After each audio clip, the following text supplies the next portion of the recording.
Hello ladies and gentlemen, welcome to another perfume review video. My name is Naz. This is my channel, the King of Hidden Gems. I try to bring to your attention fragrances are usually very good value for money. They smell good. They're usually under the radar. Not many people talk about them. I think at least you should do research, try them for yourself and see if they're any good to you. So in this video I have another update for you, and this is the House of Orientica. House of Orientica is another Middle Eastern perfume house from United Arab Emirates. They've been around for more than 20 years and they have a very extensive perfume lineup in their portfolio. I think altogether maybe about up to 100 perfumes, and they have two tiers of perfumes. One is on the affordable side, one on the luxury side. So this one in particular is from their luxury collection. It's called the Orientica Desert Dusk EDP 80ML, and this is from their luxury collection. Yesterday when I unboxed it, I didn't know the pricing, but the pricing just came up and is about £112. So it's obviously it's a luxury brand, luxury side of Orientica. They give you everything plus the kitchen sink for the price. The quality of these perfumes are top notch. You cannot get any better. Okay, if you want to get any better, you have to pay like £500 plus. So for the price, although they are a little bit on the pricey side, but for the price what you pay and what you get is excellent quality. So this one came out just a few days ago and it's a new release, and this one, first thing first, in terms of presentation, as always with the luxury line from House of Orientica, they give you one of the best presentation on the planet, period. Look at the beautiful bottle, beautiful box. Everything shouts quality, everything shouts luxury, everything shouts royalty.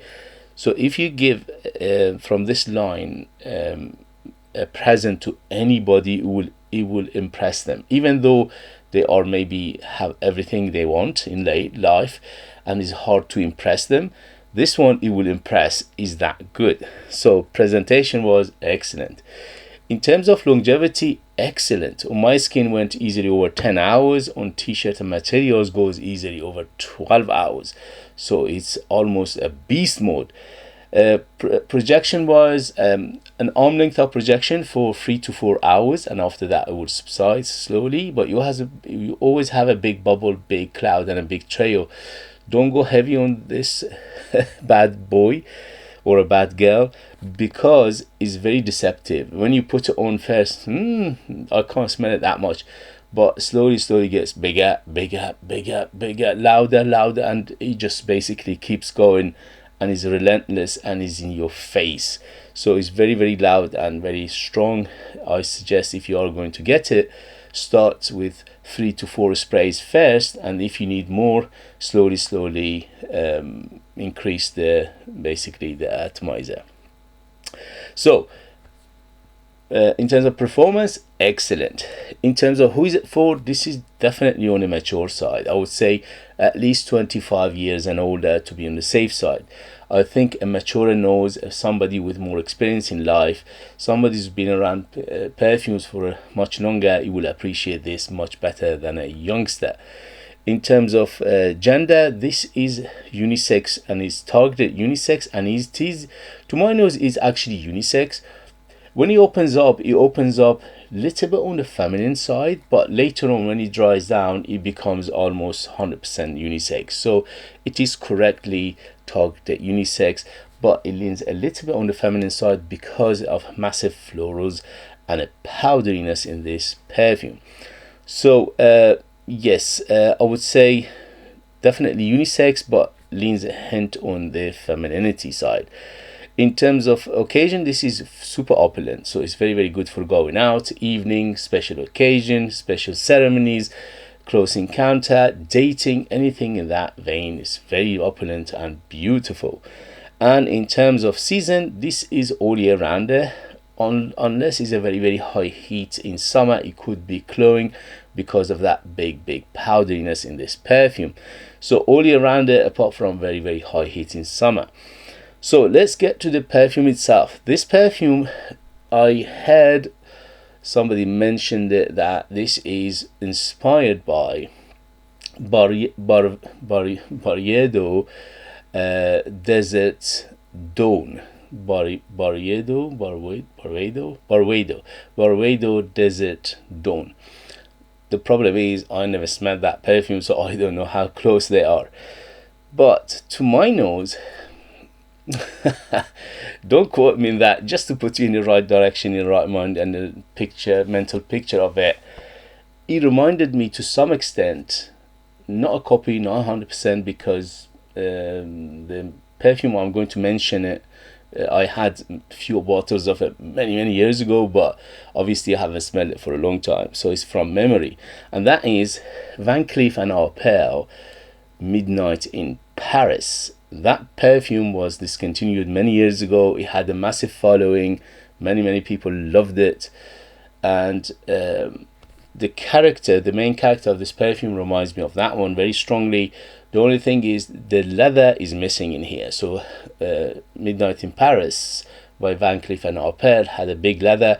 In here the leather is not, basically it doesn't exist, or if there is a hint of leatheriness in here, or hint of little bit of maybe Swedish feel to it in the dry down, so it is a suede rather than leather. So it reminded me of that one very strongly, especially the powdery aspect of it, especially that beautiful powdery sweet, as far as my memory allows me, is quite similar to that. So if you know Van Cleef & Arpels Midnight in Paris, you will know this to some extent. Again, it's not a copy, it's not 100%, it's not a one-to-one to it, but to my nose it reminded me of that one. So take it as you will, you know what I mean, it's just give you some idea. When he opens up, this is in the beginning, first I would say first couple of hours, this fragrance is basically a powdery dusty bomb. So it's a massive powderiness in here. So it's powder and more powder. It's baby powder, is dusty. They should have called it desert dust. It would have been much a more appropriate name for it. But many people out there, they love powdery perfume. So if you're one of those people, this is a massive powderiness. And some people can't stand it. If you are in that category of people who don't stand, or you can't, or you don't like powderiness, this is not for you, because this is a huge powderiness in here. Especially the first half-life of this fragrance is powdery, more powdery. So the powderiness is a little bit baby powder, a little bit almondy, a little bit floral, a little bit hint of rosiness in here, not too much, very small amount of rose. And but by far the biggest player in terms of powderiness is the musk. The musk in here is very powdery. So the musk is one of those musks that gives the fragrance big powderiness, and also to some extent the powderiness coming from the white florals, especially the lily of the valley plus gardenia. To my nose, I even smell lily. So lily of the valley, and gardenia plus jasmine. Jasmine is quite big in here as well, and that jasmine giving a hint of andolicness in here, very small amount. When it goes to dry down, that powderiness slowly subsides, but it never goes away 100%. Is always there, but the strength of the powderiness is in the first half. So first half is powdery, more powdery. The second half, it gets a little bit greener, mossier, earthier, little hint of bitterness in here. I'm not sure where does that come from. It's got some sweetness to it, but sweetness in here is quite on the moderate side. So it's a sweet and sour balancing act. So it gets a little bit sour, a little bit woodier, a little bit hint of that, what do you call it? Hint of that Swedish feel to it as well. and to some extent it smells like makeup as well, especially the powders, the makeup, the powders in the makeup. It reminds me of those one very strongly. So the website of Orientica, they had the note breakdown. So according to Orientica's website, this is the following notes breakdown. So the top notes are white flowers and powdery accords. In the mid we have coconut milk and powdery musk, and in the base we have musk, dry amber and moss. So they're not saying much apart from the coconut. The coconut is actually a big player as well, especially again the first half-life of this fragrance. The coconut is almost one of the dominant players in here. It's a milky, lactonic, and a hint of again powderiness to the coconut. But the coconut in here is not like a variety of coconut that it reminds you of Santon lotion. No, this is a different one. This is like a, realistically, when you drink coconut milk, it smells like that. So it is quite on the realistic side. Overall, this fragrance is very smooth. It's very buttery smooth. It's creamy. All these things are here. So very high quality ingredients, very high quality perfumery in here, very high quality standard of ingredients in here. So everything in here you're getting a top-notch, top of the line perfumery and perfume and everything else. The only thing is, I don't think this one is for everybody. This is a particular fragrance for particular noses, and you need to know what camp you are in. Are you in camp of loving super powdery perfumes, or you're not? So you need to decide that for yourself. What I tell you is, this is not for everybody. This is a particular taste. So amber in here is a little bit resin amber, a little bit, especially the spiciness of it. To my nose, got some almondy aspects, some nutmegs aspects, and also what else? The spiciness is a little bit, a hint of cinnamon, very small amount of cinnamon in here. Yeah, just a smidgen of cinnamon, maybe even a little bit of cumin in here, because it's got a little bit of that dirty spiciness to it as well. The moss in here, in the beginning you don't feel the moss at all, but the dry down, the moss slowly will come up, and it becomes greener and greener and greener, and it becomes a little bit earthy, a little bit dusty, a little bit hint of concrete smell to it as well. In the dry down, hint of concrete, not too much. Pavement, concrete, wet soil and things like that, you will feel that in the dry down. The powdery musk, powdery florals, and overall powdery accord in here, giving it that big powderiness. So powdery and more powdery, and it goes almost to the realm of baby powder. So you need to like super powdery perfumes to enjoy this, especially the first half. So overall, as I said, it reminded me very strongly of Van Cleef & Arpels Midnight in Paris, but it's not one-to-one to it, and also the leather is missing in here, but very similar perfume category to that one. So if you know that one, you will know this. If you like that one, you like this. If you don't like that one, you don't like this. So this just to give you an idea. Overall, I give it 2 thumbs up. I absolutely enjoyed it myself. My wife, it was a little bit on the strange side, because she loves floral perfumes. She loves powdery perfumes.